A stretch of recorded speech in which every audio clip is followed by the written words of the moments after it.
moment Vex Calator leaned across the table and called my species fragile, I felt the whole room turn its attention toward me.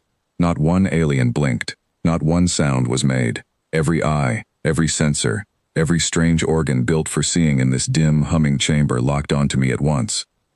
I did not raise my voice. I did not stand up. I simply reached toward my shoulder, where the gravity band sat quiet and glowing, and I began to unclasp it.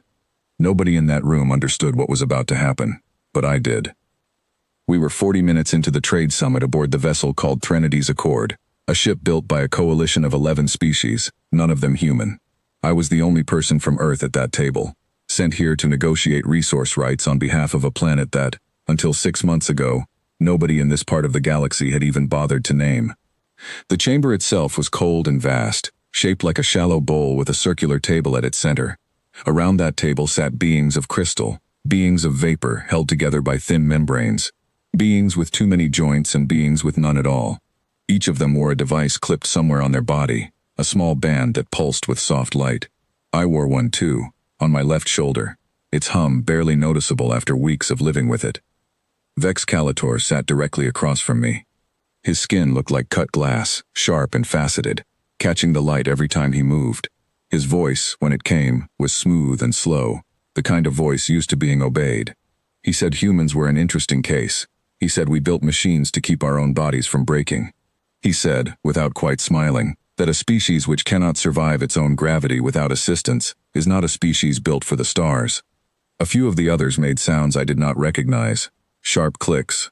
A low ripple of colored light along someone's neck. It did not take a translator to know they were laughing. I let the silence stretch for a moment before I spoke. I told them the band on my shoulder was not what they believed it to be. Vex tilted his head, the faceted planes of his face catching the light in a way that almost looked curious. I explained that Earth's gravity is heavier than the standard gravity generated aboard this ship, much heavier. My body had spent every day of my life fighting against a pull far stronger than the one holding this room together. The band on my shoulder was not there to prop me up. It was there to hold me back. Nobody spoke. I told them that without the band, my body would move faster than they expected, hit harder than they expected, and recover faster than any of them could imagine. I told them I wore it out of courtesy, out of respect for a room built for lighter bodies, for tables that were not designed to survive a human's full strength, for delegates who might be startled by movements too quick for their eyes to track comfortably. Vex's laughter, if that clicking sound had been laughter, stopped completely. I reached up again, slower this time, and unclasped the band from my shoulder. The moment it came free, I felt it. A lightness spread through my limbs, sudden and strange, like stepping off a treadmill that had been running far too fast for far too long. My shoulders dropped. My spine straightened without effort. The air itself seemed to weigh less against my skin. For a human raised under Earth's gravity, this ship's interior gravity felt like floating in warm water. Without the band, I was not struggling to stay upright. I was struggling to stay still. I placed both hands flat on the table, gently, deliberately, the way someone might set down something fragile even though it was my own strength I was containing. The reaction around the table happened all at once. The vapor-formed delegate beside me pulled backward so quickly that its containment membrane rippled like disturbed water. Another delegate, one covered in fine-plated scales, made a sharp hissing sound and lowered its head. A gesture I would later learn meant alarm. Even Vex, who a moment earlier had been so certain of his own superiority, leaned back in his seat, the sharp planes of his face catching less light now that he had gone still. I understood then what they were seeing. To them, a gravity band was not a symbol of politeness. It was life support. Every species at this table wore one because the ship's gravity, comfortable as it was to humans, did not match their homeworlds either. For most of them, removing the band meant collapsing under gravity their bodies were never built for. They believed I had just removed my own life support in front of them. And I let that belief sit in the room for exactly as long as it needed to. I told them the truth before the silence turned into panic. I explained that humans were not struggling here. We were adjusting downward, not upward. Our bodies, shaped by a heavier world, found this ship's gravity easy, almost too easy. The band was not saving my life. It was slowing me down, smoothing my movements, making sure I did not accidentally break a chair, crush a data pad, or move too fast for eyes built to track slower things. Vex's voice, when it finally returned, had lost its earlier smoothness. He asked why, if this were true, Humanity had allowed the room to believe otherwise. I told him nobody had lied. We simply had not been asked. And in a room full of species eager to see us as the weakest ones present, it had not seemed necessary to correct an assumption that made everyone else more comfortable. Something shifted in the air after that. Not fear, exactly. Something closer to recalculation. I could see it happening behind Vex's crystalline eyes, a rearranging of everything he thought he understood about the newest species at this table. The scaled delegate spoke next, its voice translated into a flat, careful tone. It asked how strong a human body truly was without the band's restriction. I chose my next movement carefully.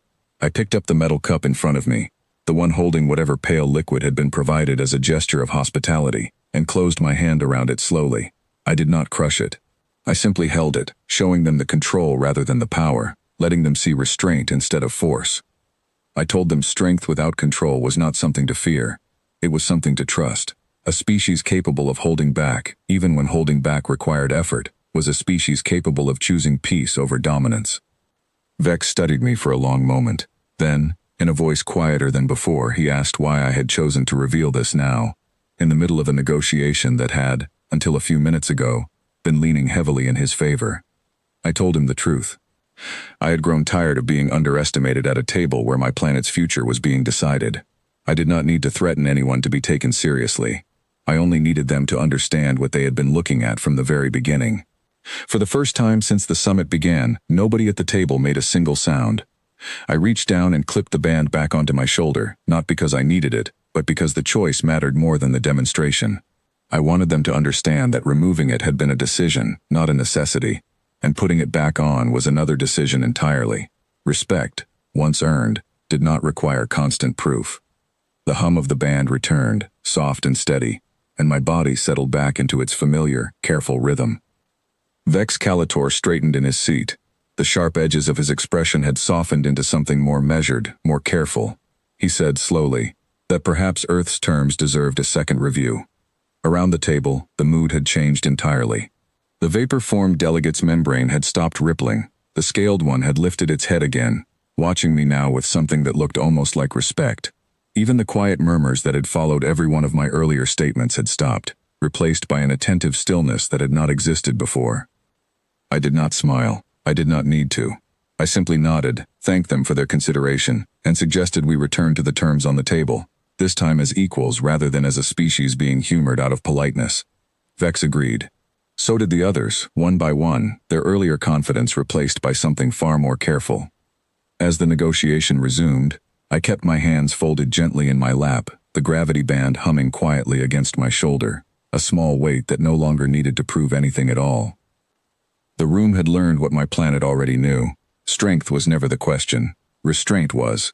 And for the first time since I had stepped onto that ship, I could feel every single alien in that chamber finally understanding exactly who they were sitting across from.